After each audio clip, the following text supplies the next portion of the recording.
Alô, amigos ligados em tecnologia. Sejam bem-vindos a mais um episódio do podcast TInossauros. E antes de começar, não se esqueçam de se inscrever no canal, ativar o sininho para novos episódios, dar o like se você gostou do conteúdo, compartilhar e deixe seu comentário, que a gente sempre responde. Eu estou aqui com o meu amigo Léo Matayoshi. Fala, Léo. Fala, Marcão, tudo bem? Começando mais um episódio aqui do nosso canal. Temos uma convidada, Selma Gava. Ela é especialista em IT e Retail Manager, escritora, palestrante e agora eu fiquei sabendo que é vice-presidente da Recorp, né? Da Recorp. Tudo bem, Selma? Tudo bem, muito obrigada pelo convite, estou honrada. Legal. Ô Selma, fala um pouquinho sobre seu primeiro contato com tecnologia. Então senta que lá vem história. Bom, eu comecei tecnologia ainda quando eu estava no segundo grau. Eu tive meu primeiro contato quando vai às empresas dentro da escola para falar sobre profissões, o que a gente quer ser quando a gente crescer, para a gente se definir para o que a gente vai fazer na faculdade.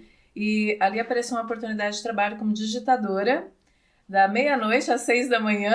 Eu só tinha 15 anos, meu pai falou, nem pensar, você não vai fazer isso, e eu fiquei toda chateada.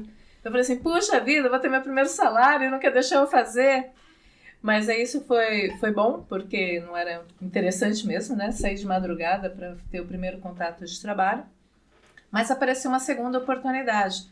E aí eu fui ser estagiária numa empresa do órgão do governo, eu morava em Brasília, e nessa empresa eu conheci um supervisor que tinha uma escola de TI. E ele me convidou para fazer um curso de TI de programação de Pascal, COBOL, Clipper. Eu fui, achei interessante, falei, vou fazer isso aqui também. E aprendi, me destaquei durante ali as aulas e ele me convidou para ser professora de uma turma de 15 alunos. Alunos adolescentes, entre 15 e 16 e 17 anos. Então essa foi a minha primeira experiência, assim, o que é programação. Gostei disso, fui fazer mais programação. Me apaixonei por banco de dados, aprendi Oracle. Então, meu primeiro contato foi esse. Assim, dando aulas de programação para uma turma de adolescentes. Legal, daí sua carreira foi toda aí em TI, certo? Sim, aí minha carreira foi totalmente em TI. Boa. Legal. A gente vai falar bastante aí, Selma, mas fala da sua formação. Você falou segundo grau, mas como evoluiu a sua parte aí acadêmica? Isso determinou o que eu faria no vestibular. E eu prestei vestibular para administração de ciências da informação, de sistemas de informação, corrigindo, administração de sistemas de informação, mas eu também gosto muito de comunicação e eu fiz um para comunicação social. Eu fiz para a escola particular em TI e fiz para a universidade pública em comunicação social, que era jornalismo. Passei nos dois e tinha que escolher qual que eu ia ficar. Como tecnologia era algo novo, eu me desafiei e falei, eu vou para tecnologia e fui fazer ciências, não ciência de computação, sistemas de informação.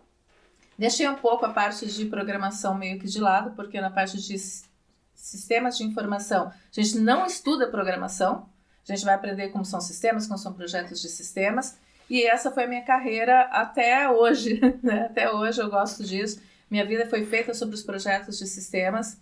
Eu já comecei a trabalhar no primeiro semestre da faculdade.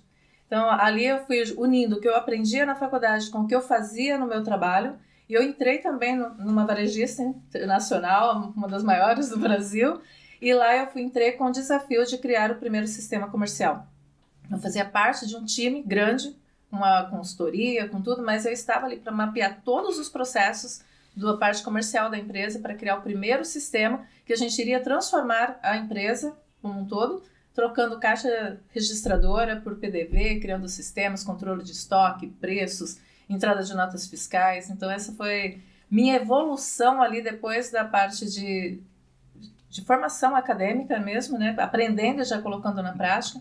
Quando eu terminei a faculdade, eu fui para pós-graduação, aí me especializei em sistemas e depois eu fui fazer outros MBAs, tudo voltado para a parte de tecnologia, fazendo cursos paralelos, como eu comentei, de estudar Oracle. Então, fui fazendo outros cursos paralelos, até o mais recente eu fiz o XBA, que é junto com a Faculdade de Portugal, pela Startse, e professores ali do Vale do Silício. Ah, legal. Fala um pouquinho sobre, você já contou um pouco, mas fala um pouco mais sobre sua trajetória profissional. Isso, eu comecei lá no início, onde que tecnologia não era muito para meninas. Então, voltando só um pouquinho na parte da faculdade, a gente tinha ali só o mínimo de meninas, era 5 meninas na turma, contra quase 40 homens, então foi um desafio enorme. Eu sempre trabalhei num mundo que era muito masculino, então foi assim, um desafio. Primeiro por ser tecnologia, por estar numa grande varejista e ainda eu era muito nova, então... Como eu comentei, eu entrei no primeiro semestre da faculdade, já comecei a trabalhar. Foi um desafio imenso, mas com 4 anos de empresa eu já tinha assumido a gestão. Então eu já tinha times sobre a minha gestão, eu tive que viajar Brasil implantando sistemas em várias lojas, em vários locais. Então foi muito novo para mim. Eu era muito nova quando toda essa responsabilidade já veio sobre mim. Isso foi me formando uma profissional que era totalmente dedicada à empresa, vestindo realmente a camisa. Fiquei ali na empresa por mais de 2 décadas, eu fiquei bastante tempo na empresa e cresci muito ali dentro, trabalhei em todos os sistemas, então dentro do varejo eu passei por todas as áreas, não só comercial, não só de promoções e pricing, passei por jurídico, que era algo que eu não fazia ideia do que estava ali. Aprendi a área jurídica, financeira, contabilidade, logística, passei por tudo que faz parte aí do varejo. Fiquei ali nessa empresa durante todo esse tempo. Depois eu resolvi, durante a pandemia, pensar um pouco na minha vida, o que eu quero fazer de fato. Eu já aprendi demais, acumulei muita experiência, como eu posso contribuir para outras pessoas fora desse meu universo. Né? Porque apesar de estar dentro de uma única empresa, eu falava com muitos fornecedores, com muitos clientes. Então isso me dava uma gama grande de pessoas que eu poderia compartilhar, mas também me limitava. E eu queria ir além. Eu queria contribuir com muito mais pessoas do que eu já tinha ali. Era muita informação, muita experiência contida num único lugar. Então durante a pandemia eu decidi romper. E aí a gente fez uma negociação, eu consegui sair da empresa. Em seguida, eu falei assim, não volto para esse mundo de varejo, agora vou cuidar de outra coisa. Só que não foi bem assim. Em um mês, eu já estava comprometida com outra empresa internacional, fazendo a mesma coisa, trabalhando os projetos da mesma forma. Eu fui mudar o sistema da frente de caixa, colocar automação, RPA, mudar um pouco a empresa, apoiar na parte do e-commerce. E voltei a fazer exatamente o que eu tinha feito antes. E... depois de 1 ano e meio, eu repensei e falei, peraí, eu saí para fazer algo diferente, por que eu estou aqui de novo? E como meu esposo é empreendedor, ele falou assim, ó, vem ficar comigo, vamos transformar a nossa consultoria e você vai ter condições de fazer aquilo que você sempre quis fazer, pelo menos nos últimos 10 anos, de expandir os conhecimentos, expandir, alcançar mais pessoas. Então, resumidamente, a minha vida aqui de trabalho foi sempre na área de tecnologia, atendendo o varejo, e agora, recentemente, aí, criando a consultoria, não só de inicialmente era só a consultoria de projetos de TI. Quero transformar o mundo de TI, quero ajudar as pessoas a entregar projetos nos prazos, trabalhar as metodologias existentes e criar a nossa própria forma de entrega. Eu gosto das tecnologias, mas elas precisam ser aplicáveis, né? Porque se eu olho só para um tipo de metodologia e acho que aquilo é a realidade e que aquilo é a ferro e fogo, normalmente eu vou perder prazo ou eu não vou atender a operação da forma necessária. Então, tudo tem que ter um embasamento de conhecimento, de experiência e aplicar a realidade. Né? Como que a gente trata uma questão e como que a gente consegue chegar num resultado positivo da melhor forma. E, então, olhando para tudo isso, eu realmente entrei para a consultoria, né, do meu esposo, só que daí eu comecei a falar, não, peraí, acho que a gente precisa melhorar algumas coisas. E a gente vem trabalhando numa reestruturação para que eu não faça só consultoria em projetos de TI, mas como a gente vá um pouco além, olhando para o comportamento dentro da área corporativa. Boa, Selma. A gente vai falar dessa sua parte empreendedora, mas falando um pouco eu trabalhei mais ou menos uns 3 anos com e-commerce, que é do varejo, né? Mas acho que é mais esses últimos tempos. Você trabalha 20 anos ali, desde o início, né? Todo o processo. Então, o que mudou lá? Tinha um mercadinho, aumentou para hipermercado, supermercado, tem que ver prateleira, aí chegou o e-commerce. Como que evoluiu ainda desses 20 anos que você trabalhou muito nessa área, Selma? A tecnologia sempre esteve presente em toda essa mudança. Então, assim, antes era o mercadinho da esquina, a mercearia, tinha uma cadernetinha que a gente ia lá, comprava, anotava para os nossos pais pagarem no fim do mês. E era um negócio muito operacional, muito manual. Então, com a chegada da tecnologia, a gente transformou isso em algo mais prático. Por exemplo, como eu comentei sobre o PDV. Então, a gente troca a caixa registradora, que você não sabe nem qual era o preço do produto, às vezes tinha que pegar numa lista, ou aquelas etiquetadoras ali trabalhando, colocando preço no produto todo dia, tinha inflação, tinha tudo. Isso facilitou a vida do varejo. Então, não preciso mais ficar etiquetando produto, o código de barras resolve isso.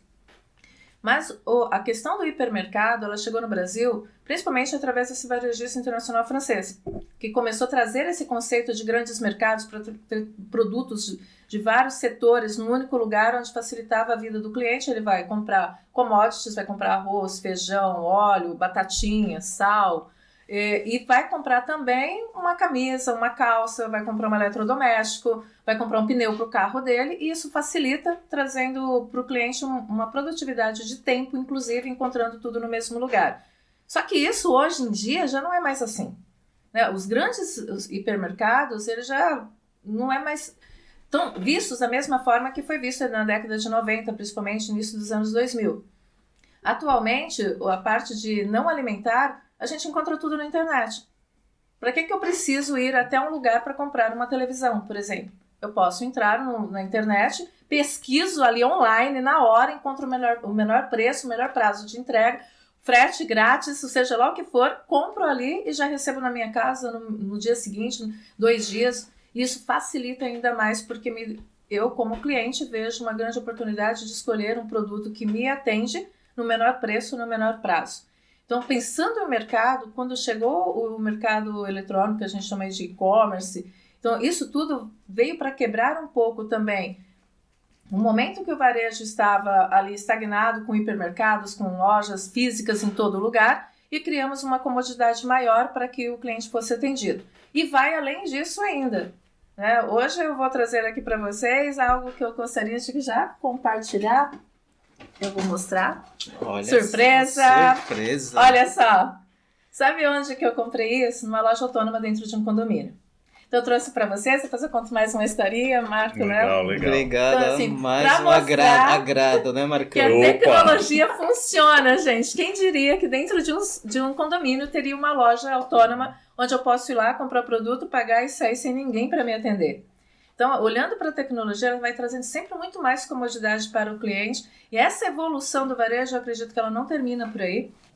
Hoje a gente pode, inclusive, se a indústria quiser, ela pode atender o cliente diretamente, sem passar pelo varejo. Então, assim, tudo olhando o cliente no centro.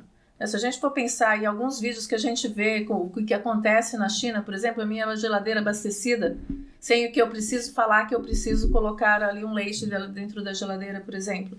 Então, assim, isso tudo faz parte do que vem pela frente. A tecnologia foi feita para facilitar a nossa vida. Então, quer dizer, nós criamos para facilitar para a gente mesmo. Tem algumas lojas da Amazon nos Estados Unidos, né, que você não tem atendente também, né? Você entra com o carrinho, coloca a mercadoria, ele já computa lá o que você está comprando. Se você tira, ele já tira também lá da sua lista. E na hora de ir embora ali, você não passa por caixa, não passa por nada, ele já debita ali do seu cartão. Toda a tecnologia, né? Usando a tecnologia, a biometria, a íris do olho. Então, assim, escaneia todos os produtos dentro daquele carrinho. Então, toda essa tecnologia facilita muito a vida. Ainda tem a entrega por drone, né? Verdade. A gente tem bastante para evoluir aqui, então. Temos né? muito. Já existe muito tudo isso e a gente precisa fazer uso disso, né? Quebrar os preconceitos de que se entregar pelo drone alguém vai me assaltar. Acho que a gente precisa experimentar tudo que está à nossa disposição a nosso favor. Legal. Que projetos importantes você acha que teve para o consumidor no uso de tecnologia nos últimos 20, 30 anos? Além do que você já falou.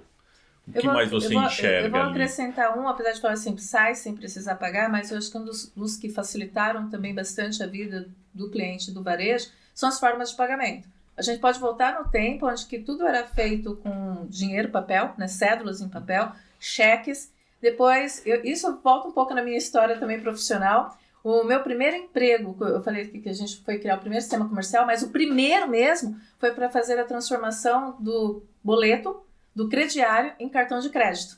Então, esse foi o meu primeiro projeto mesmo ali, depois de dar aulas de Pascal. Tenho certeza que quem conhece Pascal aí, né? Então, é algo muito mais antigo. Então, eu vim para fazer esse projeto de trazer o cartão de crédito. Hoje, quando a gente olha, o cartão de crédito a gente nem está usando mais. Verdade. Então, assim, cartão de crédito, cartão de débito já é uma coisa que está ficando no passado, apesar de ainda ser muito utilizado. Hoje a gente vai para as carteiras digitais.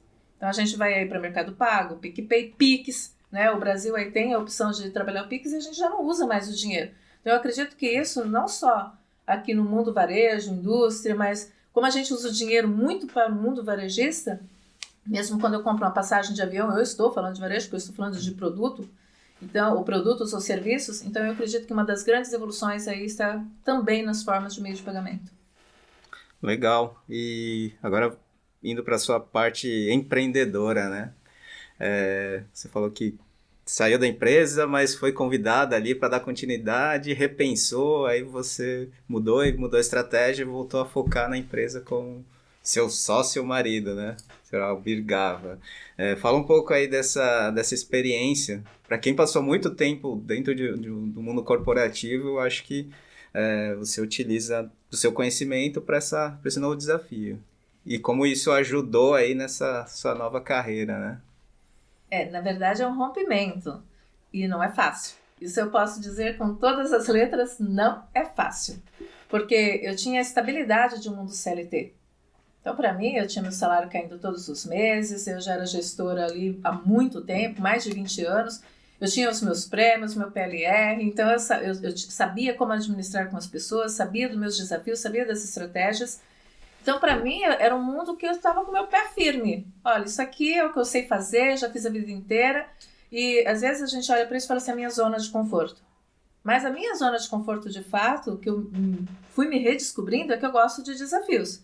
Então, fazer mais do mesmo sempre nunca foi o que eu fiz. Tanto que eu mudava de área na empresa cada ano. Todo ano eu estava numa área diferente, fazendo um projeto diferente. Todos os projetos que traziam algum tipo de inovação passavam pela minha gestão. Então, por exemplo, quando você ouviu falar em CRM, eu fui a primeira a entrar. Falei assim, o que é CRM? Vocês não sabiam o que era CRM, nem eu sabia o que eu ia fazer com CRM. Mas quando eu ouvi falar que eu invadir a minha privacidade para ler dos meus dados, para ver daquilo que eu gostava, para me oferecer uma promoção, ou me oferecer um produto que pudesse servir como uma venda casada, eu compro esse e levo aquele, eu achei isso um absurdo. Só que estava em mim trabalhar com desafios. Então, para romper com esse mundo que aparentemente era a minha zona de conforto, ir para algo novo, não foi muito fácil não, tanto que eu voltei para o varejo, eu falei assim, não, vou voltar a fazer o que eu... Por quê? Porque eu achava que aquilo era a minha parte que me desafiava a fazer um projeto novo, mas também me dava segurança do ponto de vista financeiro. E eu falava assim, olha, você está aí fazendo empreendedorismo, você tem um monte de desafios, hora quebra, hora levanta, e eu não quero passar por isso, eu quero continuar no meu mundo aqui mais seguro. Só que também não era isso que eu queria fazer pro resto da vida, eu queria atingir mais pessoas, eu tenho uma missão de levar mais conhecimento às pessoas, e isso mexe muito comigo. Então, como isso mexe muito comigo, eu falei, sim, vou me desvincular do que eu estou fazendo de verdade agora. Não está sendo fácil ainda, então às vezes eu olho e falo assim, puxa vida, por que essas coisas demoram mais do que se eu tivesse ali numa empresa que me investe alguns milhões na mão para que eu somente administre, eu tenho time, eu tenho tudo à minha disposição. Aqui não, aqui eu tenho que construir tudo isso. Então é diferente, está sendo muito desafiador, mas também muito recompensador. Então eu tenho cada dia mais certeza de que eu estou dando os primeiros passos numa direção certa. Boa, legal, né? O Selma, além do empreendedorismo, do tempo que você trabalhou na empresa, eu fiquei sabendo que você também é escritora. Fala um pouquinho sobre o seu livro. Sim, o Farfalla em italiano significa borboleta. Eu estava procurando um título que não fosse somente o título de um livro, mas que ele significasse parte da minha missão, que ele trouxesse ali um conteúdo que realmente representasse aquilo que eu queria que fosse. Né, que levasse a mensagem correta. E por que borboleta? Eu pensei em butterfly, mas é algo muito mais comum, e aí eu fui procurando dentro dos idiomas e achei que o Farfalla era um nome interessante, porque remete à transformação, de onde você sai, passa pelo casulo, a largata, depois você se torna borboleta e aí você voa. E no mundo profissional a gente passa pela mesma forma. A gente começou aqui falando dos nossos princípios, onde a gente começou, onde teve os primeiros contatos. Então a gente ainda estava ali num casulo, aprendendo alguma coisa. Aí a gente vai se transformando.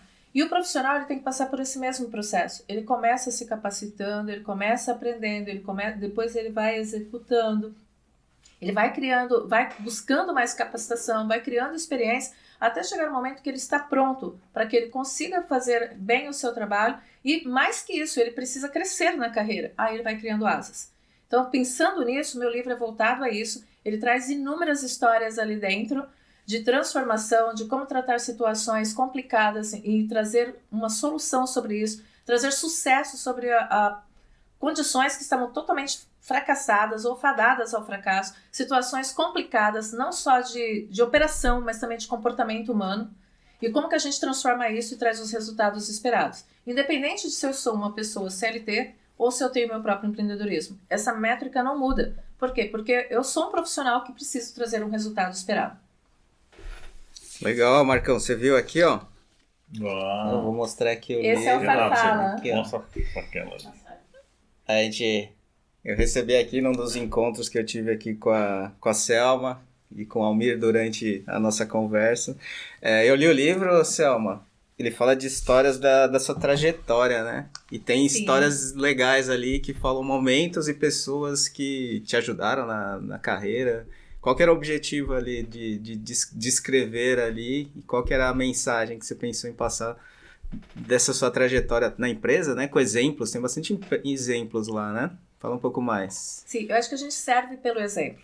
Então, se eu conto só uma história que ela não é verídica, ela é um pouco inventada, por isso que eu não gostava muito de ficção, porque para mim as coisas, eu sou muito de exatas, sou muito de lógica e as coisas precisam ser fatos de fato. Então, o intuito de trazer histórias reais é provar que em histórias reais a gente consegue dar a volta por cima.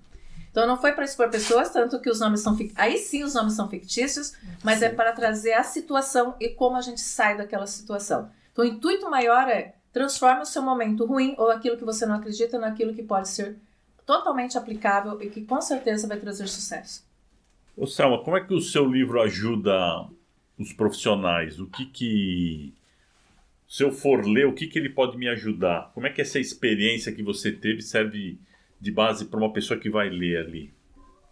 Esse é o grande intuito que eu chamo da minha missão. Eu fui muito abordada durante todo o meu tempo de trabalho dentro de um escritório de pessoas que falavam assim: puxa, Selma, você pode me ajudar a fazer aqui o que eu não estou conseguindo fazer? Ou, puxa, por que você enfrenta o mundo? Por que você... Até no livro tem uma dessas histórias. Por que você enfrenta até o CEO da empresa? Por que você não tem medo de defender aquilo que você acredita? Como que a gente consegue ter essa força sem medo de perder o emprego? Como que você consegue falar com todas as pessoas sem pensar assim, puxa, vão me demitir? Sabe por quê? Porque eu acredito na minha solução. Então, a minha mensagem principal é: não se limite, continue fazendo aquilo que você acredita e defenda aquilo que você acredita, desde que você tenha capacitação. Você precisa ter condições de explicar aquilo que você está defendendo. E não somente aceitar uma situação ou um caminho que não é aquilo que você acredita. Não vou fazer aquilo que eu não acredito só porque alguém pediu para eu fazer. E como eu sou muito de lógica, as coisas precisam se encaixar. 2 mais 2 deveria dar 4. Então eu precisava se encaixar nisso. Se bem que na TI, 2 mais 2 não necessariamente não é 4. Depende do que a gente está colocando no código. Mas a mensagem principal e a forma que eu quero ajudar as pessoas é isso. Então, assim, se eu sou um profissional, e é isso que eu chamo, um profissional, eu sou reconhecida por aquilo que eu faço. Então, um médico é um médico. Um advogado é um advogado. Um piloto de avião é um piloto. Eu dou um exemplo que eu não entraria numa sala de cirurgia para operar meu coração se eu soubesse que o cirurgião não é um médico capacitado para isso. E quando a gente olha para as outras áreas, a gente às vezes não vê que essas pessoas são profissionais.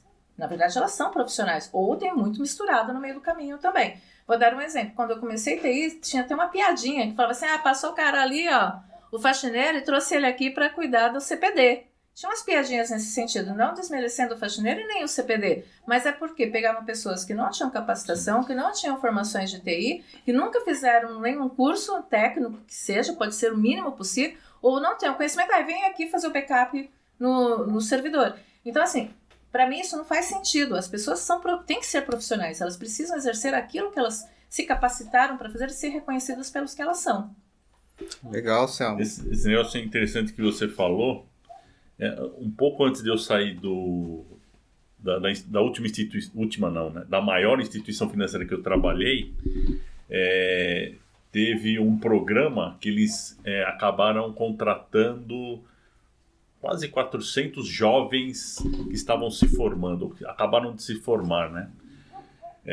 Só que tinha pessoas lá que eram engenheiro agrônomo, engenheiro de florestal, a maioria eram engenheiros, né? E eu tinha uma dúvida, eu perguntava para ele, falei, cara, você fez um curso de engenharia florestal, por que você veio para TI? Tudo bem que, né, engenharia é bem de exatas, mas, cara, você fez engenharia florestal, você não quer trabalhar na sua área que você estudou? E o cara falava, eu fiz o curso, mas na verdade nem isso, não era isso que eu queria, não sei o quê. Então tem muito disso na área de TI, né? O meu primeiro chefe era um economista, ele não era um cara de TI, né? Eu fiz matemática, tudo bem que o meu curso que eu fiz era matemática com ênfase em processamento de dados, mas era matemática, né? Então, a nossa área de TI tem muito disso, né? O Léo é engenheiro... Eletricista. Porque tem a ver com instituição financeira, mercado financeiro, né? Isso, Tinha uma outra pessoa que trabalhava com a gente que era engenheiro civil, né? E ele era um dos melhores ali, né? Então, a nossa área tem muito disso, né? Por isso que acho que tem essa fama, né? O cara tá passando ali, vem aqui. Trabalha aqui com a gente aqui. Se bem que a TI está em todas as áreas, né? Sim. Então, assim, a gente tem essa desenvoltura de estar em todos os lugares. Por exemplo, eu entrei em várias áreas do varejo que eu não fazia nem ideia. Como eu dei o exemplo do jurídico, porque para mim foi a mais difícil. Eu não sabia o que era um jurídico societário, por exemplo. Aí a gente ouviu que era um jurídico trabalhista. Eu falei, gente, tinha 8 áreas do jurídico. Eu falei, o que é isso? Eu nunca vi isso na minha vida. Mas a tecnologia nos traz isso. A gente acaba aprendendo sobre tudo. Porque primeiro acham que quem é da TI entende de tudo. Começa por aí. Então, se você é de sistemas, então você é o conhecedor de tudo que a empresa tem. Se eu vou fazer um projeto em qualquer área, eles vão perguntar para mim. E, na verdade, eu não sou o PO, né? Eu não sou o Product Owner. Eu não sei o que ali o processo do dia a dia tem que ser documentado. Como que eu transformo isso em sistemas para facilitar? Então, toda a TI é quem sabe tudo. Sim, E ela está em todas as áreas, todos os segmentos, né? Muito multidisciplinar, né? E a gente carrega um legado de conhecimento. Então, sempre que troca gestões, troca pessoas nas outras áreas, quando começa um projeto novo, eles vão perguntar para TI. Vão procurar o profissional de TI e perguntar, poxa, como que por que esse código faz isso? Por que essa regra está aí dentro? Então, quem tem o conhecimento e carrega esse legado de informação, normalmente é o time de TI mesmo. Legal, Selma. E falando de desafios pessoais do seu livro, o que você vê aí pela frente? O livro me abriu uma porta que não estava no meu script. Não estava no if then else. Ele foi o if then e virou um else na minha vida. Quem é de tecnologia aí sabe do que eu estou falando. Então, eu escrevi o livro com esse objetivo de trazer conhecimento às pessoas e também porque eu escrevi mais de 700 frases motivacionais, coloquei no LinkedIn, não deu nem 300 até hoje. Isso mexeu um pouco com as pessoas que me seguem no LinkedIn ou pessoas que me conhecem. Eu fiz uma brincadeirinha no LinkedIn durante as lives para trazer também um pouco mais de engajamento das pessoas, que quem curtiu mais as frases, elas ganhavam uma plaquinha de primeiro, segundo, terceiro até o quinto colocado e deu um outro prêmio para as pessoas. Então isso acabou mexendo e eu acabei tendo que fazer toda essa computação de quais frases foram as mais curtidas ou as mais visualizadas e eu escolhi as 30 primeiras frases de tudo que eu já tinha postado. E eu comecei a escrever artigo sobre essas frases. Por que essas frases foram escritas? Não são frases soltas, elas têm um porquê. Esses artigos eu achei que também não estavam dando muito engajamento. E aí eu juntei e fiz o livro. Então o livro nasceu desse início de criar uma frase, por que a frase foi criada, o artigo que explicava a origem da frase, e aí nasceu o livro. O Léo, que já leu o livro, vê que, puxa vida, esse negócio nasceu de uma frase. Não, nasceu de um fato que compôs a frase. E depois que eu lancei o livro, eu fui convidada para fazer palestras e treinamentos. Eu não tinha nenhum treinamento pronto. Eu falei, gente, eu acabei de lançar um livro, eu não tenho um treinamento pronto, não tenho uma palestra pronta. Então eu me vi também desafiada a criar palestras e criar treinamentos. E eu comecei agora a exercitar isso, e como eu não sou capacitada em palestrante, eu nunca tinha feito palestras antes, apesar de que na empresa a gente faz apresentação de projetos, a gente defende uma aprovação de projeto, a gente capacita os profissionais, faz treinamentos internos, mas isso não é o que eu estou agora dentro de um contexto diferente como uma profissional de fazer palestras e levar conhecimento maior às pessoas. Então, estou me capacitando, isso tem tomado aí bastante meu tempo. Então, sempre continuo estudando. Eu costumo dizer que estude, aprimore o seu DNA, aquilo que você gosta de fazer, coloque esforço sobre isso, trabalhe com isso e chegue num topo maior que é onde está seu coração, de fato, que eu chamo de supremacia, que é onde tem a nossa marca, né, que é o nosso diferencial fazendo aquilo que a gente gosta. Então, pensando nisso, vem aí outros livros, vem uma série de farfala pela frente e livros voltados ao varejo e tecnologia também. Eles estão ali na forma, estão indo para o forno, e logo, logo eles serão aí apresentados como continuidade dessa minha descoberta em escrita. Aguardem novidades aí, né? Opa! Ô, Léo, chegou agora a hora preferida do nosso podcast, amenidades. Amenidades, né? Hora de descontrair. Fala um pouquinho aí sobre algum fato engraçado ou mesmo trágico que aconteceu.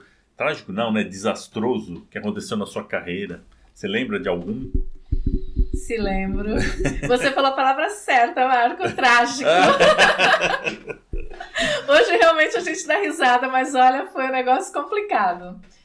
O ano era 2010 e eu tinha assumido a área de drogarias. Quando eu assumi a área de drogarias, já vinha de um, sabe assim, precisava de remédio, porque o negócio estava caindo assim, estava bem complicado.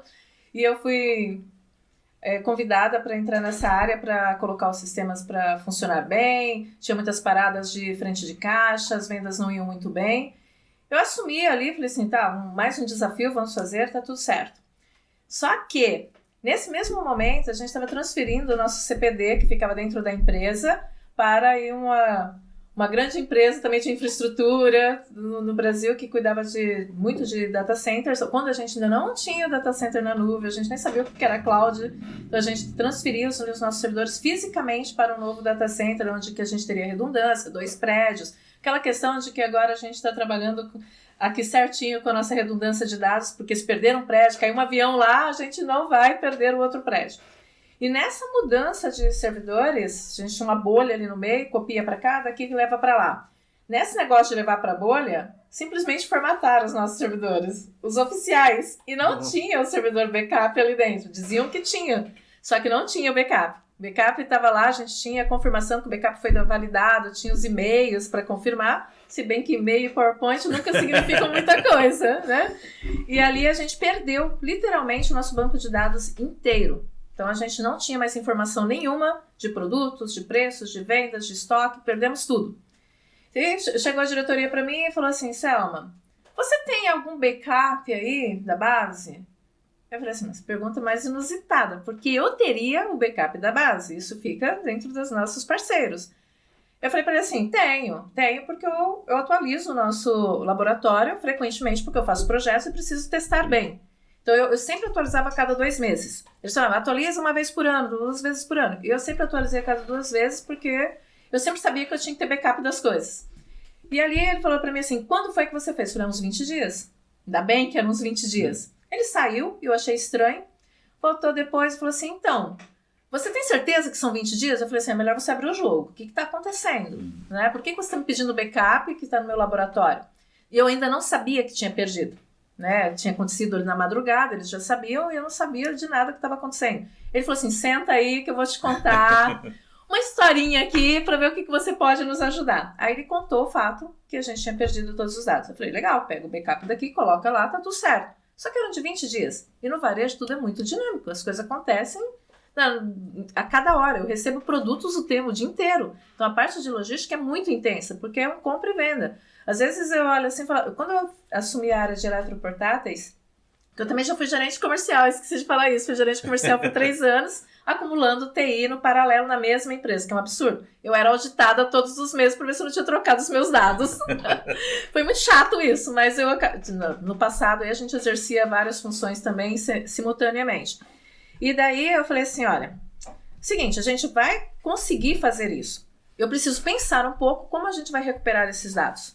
Porque às vezes quando eu estava falando do eletroportáteis, eu achava que eu colocava lá um monte de liquidificador, colocava as coisas e falava, não vai vender nada disso aqui o dia inteiro. Quando chegava no fim do dia, eu tinha vendido 30 peças, 50 peças. Eu falei, gente, abriu a porta, tem cliente.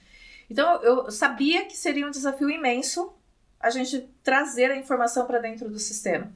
Só que, de novo, eu não vejo problema, só olho solução, vamos trabalhar na solução e deixa o problema onde ele está, porque o problema já aconteceu, o buraco já foi feito. E aí a gente pensou, conversei com o diretor, a equipe já estava pensando em como fechar o negócio, fechar as portas, porque não tinha gestão.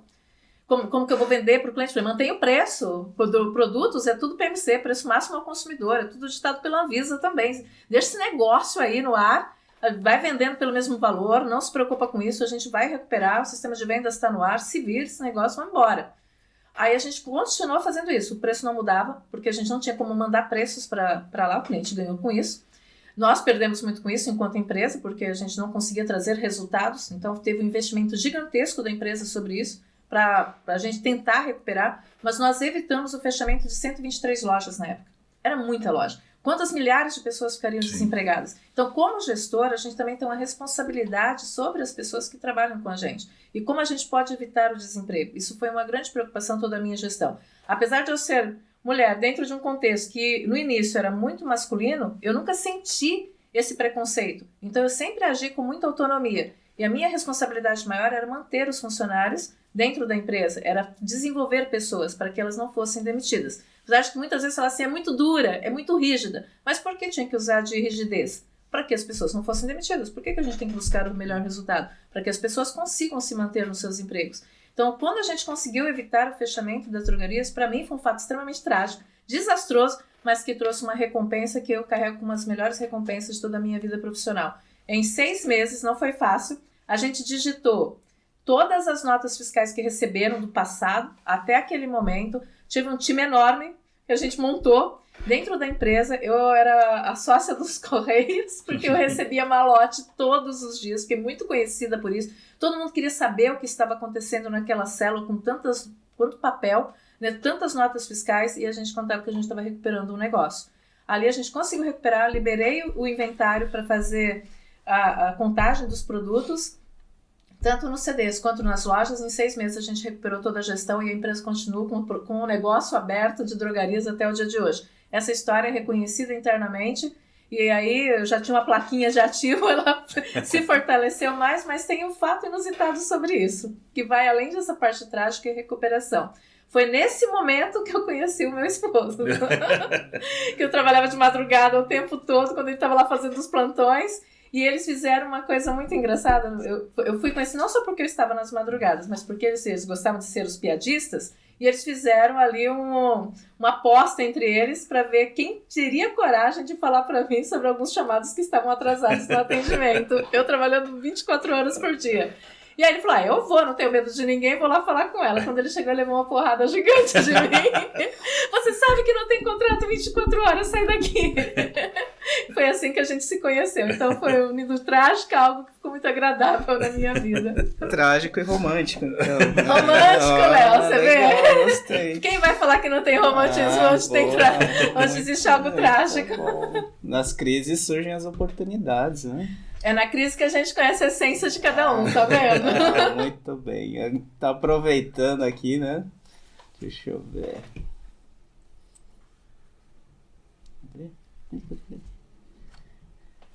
Tem os fatos inusitados que a gente vai falar aqui, né? Falar um pouco de como nós nos conhecemos. Pessoas em comum, né? Que a gente conhece. Deixa eu ver.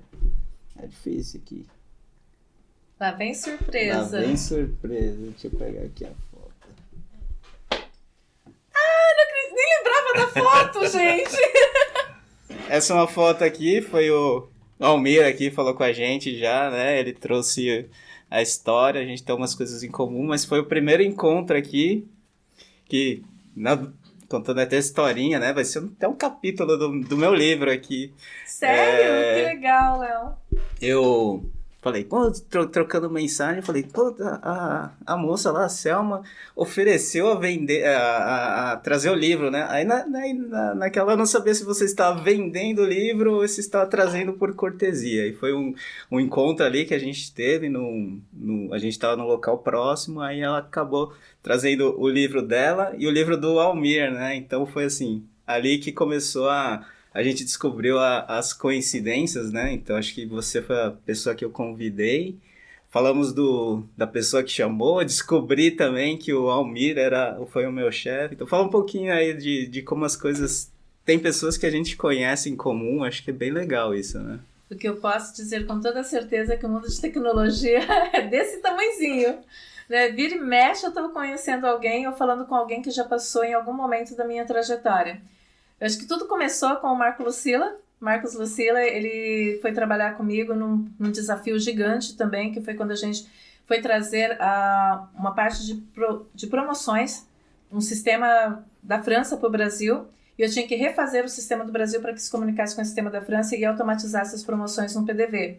Então foi ali que eu conheci o Marcos Lucila, ele trabalhou comigo nesse projeto, a gente tinha 3 meses para fazer um sistema inteiro, ninguém acreditava que a gente faria, eu falei, deixa eu encontrar um maluco aí de TI para que compre a minha ideia e venha comigo. E a gente conseguiu fazer esse projeto, foi muito importante para a empresa, foi um marco também de transformação, como que a gente poderia oferecer dinâmicas promocionais variadas para os clientes, e isso foi uma premissa para que depois viesse o CRM, como que a gente linkasse o cliente com promoções e como que ele gerava ali uma pontuação, que era o programa de recompensas. Então eu conheci o Marco Lucila nessa situação. E aí, falando com ele, ele falou para mim assim, olha, tem um amigo meu que criou um podcast, você não gostaria de ir até lá? Eu posso falar de você para ele. Aí depois eu passo o contato do Léo fala comigo e a gente começou a falar desse conhecimento em comum. Marquei de entregar o livro para ele, até para a gente se conhecer e falar um pouco sobre a missão de vocês também. E chegando lá, ele leu o meu nome, Selma Gava. Aí ele falou, esse Gava vem de onde? Eu falei, esse Gava vem do meu sogro. Aí ele falou assim, tá. Daí pegou o livro do meu esposo, que é Almir Maciel Gava, né? Aí ele falou assim, mas peraí, é um Almir Gava. Ele falou, por acaso você conhece um Almir Gava? Eu falei, por acaso um Almir Gava que eu conheço é meu sogro. Aí ele falou, trabalhei com ele. Então esse mundo é muito fechado, gente, é muito engraçado. Porque, e aí, as coincidências não acabam, né? Chegando aqui hoje conheci o Marco, que também trabalhou com o Almir Gava. Exatamente. E o Lucila, no meu emprego anterior, eu trabalhei com ele. Ele era executivo da empresa, eu trabalhei na equipe dele. Então, é assim que a gente vai se encontrando, né? É um grande arquiteto. Ele trabalhou muito tempo com a gente, trabalhou em vários projetos comigo. E a gente ali assim, é uma parceria muito intensa. Você está convidado aqui para participar, hein? É, Lucila, vem aqui. Legal. Ô Selma, fala um pouquinho, como é que você se mantém atualizada hoje em dia? Hoje em dia a vida está mais fácil. Eu não preciso carregar aquelas pilhas de livros que nem cabiam na mochila enquanto eu estudava, né? E também não era só de escola que a gente vivia, né? A gente tinha que ir para escolas, tanto que eu comecei minha carreira dando aula. Então, assim, hoje tudo está na internet. Então, eu sou uma sócia das plataformas de conteúdo. Aparece um curso novo, estou eu comprando. E até minha esposa fala, puxa vida, você vai dar conta de estudar tudo isso aí que você compra. Então, assim, se eu compro, eu vou ter que estudar. Nem que eu vire madrugadas estudando, fins de semana estudando. Então, eu me mantenho atualizada não só vendo cursos gratuitos, que a gente pode encontrar também, é uma grande variedade, mas eu também compro os cursos de formação. Como eu falei, agora eu estou fazendo palestras. Então, esse aqui é o meu próximo passo, eu acho que eu me descobri. Esse negócio é algo que eu realmente gostei de ter a experiência. Eu estou fazendo 3 cursos de palestrante ao mesmo tempo. Então, 2 cursos que são nacionais e um curso internacional. Então, esse negócio acaba tomando todo o tempo para me manter atualizada. Eu vou fazendo tudo isso, como eu fiz o XBA. O XBA eu fui fazer porque tinha professores do Vale do Silício. E eu queria entender como que estava a tecnologia na atualidade. Ali eu descobri umas coisas bem interessantes, além de carros autônomos e coisas que a gente fala mais. Mas também laboratórios que produzem alimentos. Isso me chama muito a atenção. Como um leite é gerado a partir de uma célula que tira da vaca, por exemplo. Isso é feito em laboratório, assim, litros e litros de leite. Como você faz alimentos, carne, através de uma célula de uma planta. Então, muita coisa interessante que a tecnologia não é só aquilo que a gente pensa, é um equipamento aqui, é um computador, é um celular. Hoje a gente tem tudo na tela do celular. Né? Então, a gente carrega o celular para todo lado, não só para pagamentos, para aprender, para fazer, inclusive assistir aqui esse episódio. Então, assim, tudo está ligado à tecnologia, mas fazer alimentos utilizando a tecnologia é algo que me chamou muito a atenção, porque eu falo assim, gente, como assim, né? Eu planto, eu planto e aquilo ali dá um fruto. Como que eu faço isso em laboratório? Então, a tecnologia não tem limite. A gente está criando coisas novas o tempo todo. E para me manter atualizada, eu vou fazendo isso. Criar algo novo, eu vou lá fazer. É curiosidade também, muita curiosidade. Então a gente vai acabar aprendendo de tudo um pouco e retendo o que é bom. Legal. E o que você faz nas horas vagas ali? Quando sobra tempo. Sim, quando sobra tempo, exatamente. Quando sobra tempo. Eu não divido muito quem é a Selma profissional, quem é a Selma pessoal, até porque meu profissional ele toma ali os 90% do meu tempo. Mas eu tenho consciência de que eu sou também uma Selma que não é só trabalho, não é só tecnologia, não é só correr para todo lado, estudar e fazer isso. Então são coisas inusitadas que eu faço, como por exemplo, bordar, ponto em cruz. Esse negócio da época da vovó. E literalmente eu aprendi com a minha avó. Literalmente eu aprendi com a minha avó. E na pandemia eu me descobri costurando. Minha mãe sempre foi uma exímia costureira, sempre fez de tudo. Eu achava assim fantástico ela fazer roupas de todas as formas diferentes. E eu comprei uma máquina e fui lá e fiz um pijama. Mostrei pra minha mãe e pra minha sogra. Ela falou assim, como você fez isso? Eu falei, eu fiz, cortei aqui, eu olhei o anterior, cortei, costurei, deu esse negócio. Não, mas tá muito perfeito como você fez isso. Aí eu falei assim, só fazendo, olhando e fazendo. Então foi algo que eu me desafiei a fazer e foi bem legal, porque aí eu tomei o gosto, aí eu fiz lá cama, mesa e banho para todo lado, bordo para um lado, costuro para o outro. Gosto também de tocar piano, é algo que eu aprendi ainda criança, estudei durante muito tempo, então de vez em quando estou muito cansada. Quando eu digitava muito, é uma grande terapia, então com esse trabalho intenso de TI, eu passava ali 2 horas tocando piano, já estava perfeita, nunca tive uma tendinite, que é algo inédito. Às vezes as pessoas falam, como você nunca teve uma tendinite digitando tanto? Porque eu acabava exercitando no piano. Então é algo que eu recomendo, não dá tendinite, e é bem legal fazer isso. E outra coisa que eu gosto de fazer, que eu sempre gostei muito de atividades de esporte. Eu jogava futebol, não parece, mas eu jogava futebol. Eu jogava vôlei, tentei um pouco de basquete, mas não era muito a minha praia. Corria muito, sempre fiz bastante corrida, salto em vara de altura, em distância. Então eu era muito espoleta e também já fiz balé quando eu ainda era adolescente, criança, adolescente, também já fiz balé. Então pode ver que eu era muito pouco de tudo.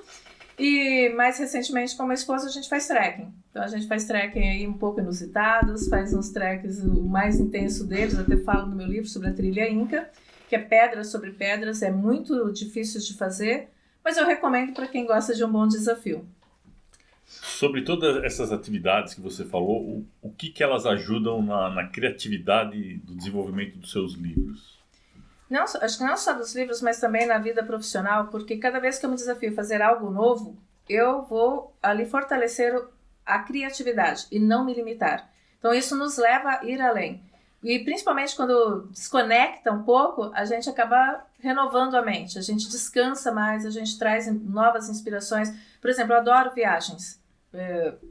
Eu não tive condições de conhecer o mundo inteiro ainda, mas isso é um sonho. Assim, o que eu quero fazer na minha vida antes de morrer? Eu gostaria de conhecer o máximo de culturas possíveis. Eu adoro culturas, eu adoro idiomas, gosto de estudar idiomas, gosto de quando estou falando com pessoas em outro país, falar na linguagem deles, até para que fortaleça ali uma comunicação. Tenho muito ainda a aprender sobre isso, mas eu gosto muito disso. Então, quando eu estou fazendo essas viagens, eu vou criando histórias, e essas histórias elas acabam complementando uma escrita. Fica mais fácil escrever quando a gente tem um monte de coisas que a gente pode colocar ali. Queria acrescentar nesse ponto aqui, que eu não falei antes, que usando a tecnologia e falando de viagens, eu lembrei de um fato bem interessante, até onde a tecnologia pode nos levar. Eu participei de uma reunião usando o Wi-Fi do avião sobre o Oceano Atlântico. É incrível, você falei assim, gente, o que eu vou fazer? Eu tenho que fazer essa viagem, eu vou precisar participar disso, e o que eu vou fazer? Aí tinha lá o pacote de Wi-Fi, eu adquiri na hora, conectei e participei online, ao vivo e a cores. Eu falei, gente, só não vê qual é a minha cadeirinha aqui atrás, porque a câmera estava ligada e funcionou, então para ver como que é um negócio fantástico. Isso vai, com certeza, entrar em alguma das histórias dos próximos livros. Legal. E você comentou muito que você trabalha muito tempo, né, Selma? E falou muito do universo masculino, né? Você trabalhou e isso mudou hoje? O que você acha que hoje tá mudando essas iniciativas? E você se vê como influenciadora, fazendo palestras? As empresas estão partindo para questões de vagas afirmativas, tem um monte de coisas novas ali de RH. O que você vê essa tendência aqui? E a sua experiência anterior, né? O que você vê? Com certeza. Eu vejo um movimento a favor da diversidade, o que é extremamente benéfico. Mas eu ainda defendo o profissional, independente de gênero. Acho que não tem que ter gênero. Se eu sou homem, se eu sou mulher, se eu sou alto, se eu sou baixo, se eu sou mais novo, se eu sou mais velho. O que vale é a capacitação e o profissional. Eu vejo muito movimento feminista, participo de alguns grupos, mas eu ainda defendo não tem que ter isso. Para mim não tem que ter. O profissional tem que ser profissional. Independente de qualquer coisa. Eu sempre contratei pessoas independente de quem ela era. Mas muitas das vezes no passado eu fazia entrevista, o primeiro contato por telefone físico, eu não fazia ideia de quem estava do outro lado. Então a gente contrata as pessoas, ou trabalha com pessoas naquilo que é a formação dela, naquilo que ela gosta de fazer. Principalmente eu vou sempre recomendar naquilo que goste de fazer. Porque se faz aquilo que não gosta, não vai trabalhar bem, não vai trazer a produtividade esperada. Olhe com bons olhos o movimento feminista, seja lá qual tipo de movimento que for. Olhe com bons olhos, por quê? Porque está colocando em pauta algo que é um problema. Se não fosse um problema, não estaria em pauta. Então eu vejo com bons olhos e vejo que isso tem crescido, tem quebrado bastante isso. Hoje, se eu entro numa TI, está composta de inúmeras mulheres lá dentro. Isso vem mudando ao longo, não só na TI, como na engenharia, como em outras atividades que antigamente eram vistas mais como masculinas. Então isso vem mudando e isso é muito benéfico. Mas eu volto a reforçar, independente de gênero, a gente não precisa fazer essa divisão entre as pessoas. A diversidade é um ponto muito discutido exatamente porque existe o preconceito e ele não deveria existir. Muito bem, legal, né? Ô Selma, como é que você compartilha o seu conhecimento com outras pessoas? Pegando o gancho que o Léo falou e acabei não falando sobre influenciar pessoas, a gente começou fazendo lives, eu achava que era uma parte muito importante para fazer. Acredito que ainda seja, quero retomar isso com muito mais conteúdos. Também vou lançar brevemente treinamentos online comigo, né, não só sobre o Farfala, mas sobre o mundo corporativo. Eu vejo que a gente precisa trazer conhecimento às pessoas, trazer fatos às pessoas, trazer clareza do que precisa ser feito. Nessa palestra que eu fiz recentemente, fui convidada para falar para pessoas de 12 anos, crianças de 12 anos, para falar sobre futuro, sobre trabalho, sobre empreendedorismo, sobre profissão. Então são coisas interessantes que vão aparecendo aqui pelo caminho. De alguma forma, sim, nós todos somos influenciadores, né? As nossas atitudes, elas influenciam pessoas de alguma forma que estão ao nosso redor. A forma que a gente trata uma situação, a gente está levando lições para as outras pessoas. Então acredito que influenciar, todos nós temos uma grande missão, sim, independente se a gente quer ou não. Todas as nossas atitudes são vistas. Às vezes a gente não faz nem ideia de que alguém está nos vendo. Mas tudo é visto. Então, se a gente faz bem, é visto da forma boa. Se a gente não faz bem, é visto de uma forma negativa. Então, eu acredito que uma das grandes missões de todo ser humano, independente dele querer ou não, é realmente a forma que ele atua e como isso influencia aqueles que estão ao redor. Legal. Agora deixa uma dica aí para os nossos ouvintes, tanto os mais experientes quanto os mais novos aqui que acompanham o nosso canal. Então, continuem seguindo o canal. Essa é uma das minhas primeiras dicas. Por quê? Porque isso traz um compartilhamento de experiências. Outro ponto é, estude sempre, né? Não pare de estudar, porque a gente nunca vai se limitar. Sempre há algo novo para aprender. Outra dica que eu quero deixar é que tá difícil, esquece o difícil. Pensa sempre do lado positivo, porque isso vai pelo menos te aliviar e te trazer uma experiência melhor de como você encara a vida e encara os resultados. E se eu posso deixar aqui uma dica também, assista filmes, principalmente quem gosta de idiomas, coloca ali numa linguagem sem legenda, tenta entender, para que se você se desafie e consiga alcançar seu objetivo. Eu vou recomendar também um filme que eu gosto muito, é o filme Jobs, que conta a história de Steve Jobs, que está na Netflix. É um filme fantástico que conta como a pessoa pode sair de um ponto que ele considera zero ou muito desafiador para um sucesso. Haja visto aí que quem não gosta de iPhone, me desculpe, mas o iPhone é uma das grandes tecnologias que está na palma das nossas mãos nos dias de hoje. Legal. Boas dicas. Eu acho que eu não assisti ainda esse. Eu lembro que eu assisti do Spotify. Do Spotify eu já assisti, mas acho que o do Steve Jobs não. Tem uns dois filmes dele que eu já assisti. Tem 2 filmes que contam a história dele, mas eu recomendo o Jobs. Eu acho que o Jobs ele é mais enfático, ele mostra uma realidade muito de perto. Eu não vou dar spoiler do filme, mas os desenvolvedores acho que vão se sentir um pouco ofendidos em algum momento. Legal. E o que você achou do nosso canal? O canal é fantástico, por quê? Porque ele traz essa volta ao passado. Quando o Léo me chamou, eu pensei assim, do que será que eles estão falando? Tem dinossauros, né? E aí traz essa volta da origem. A gente nunca pode esquecer as nossas origens. A gente precisa ser grato àquilo que nos trouxe até o momento em que a gente está. Então, quando venho aqui e ouço outras histórias de como tudo começou e onde a gente chegou, a gente pode até imaginar até onde a gente vai chegar. Uma das frases que eu também gosto muito é: não vamos matar memórias, vamos aprender com elas. E eu acho que o canal representa isso. Não vamos esquecer daquilo que nos trouxe até onde a gente está. Então, eu agradeço bastante, desejo muito sucesso, espero que vocês cresçam bastante, influenciem muitas pessoas. Chegam aí a milhares, milhões de pessoas aqui inscritas no canal. É o meu desejo sincero. Legal, obrigado, Thelma. Estamos aqui terminando o nosso episódio. Não se esqueçam de se inscrever no canal, ativar o sininho, dar o like aqui no nosso vídeo, compartilhem o vídeo aí se vocês gostarem e deixem os seus recados aí, comentários, que nós vamos responder todos, legal? Legal, vamos agradecer a Selma, né? Obrigado, por ter Selma. cedido o tempo dela aqui no nosso episódio. E é isso aí.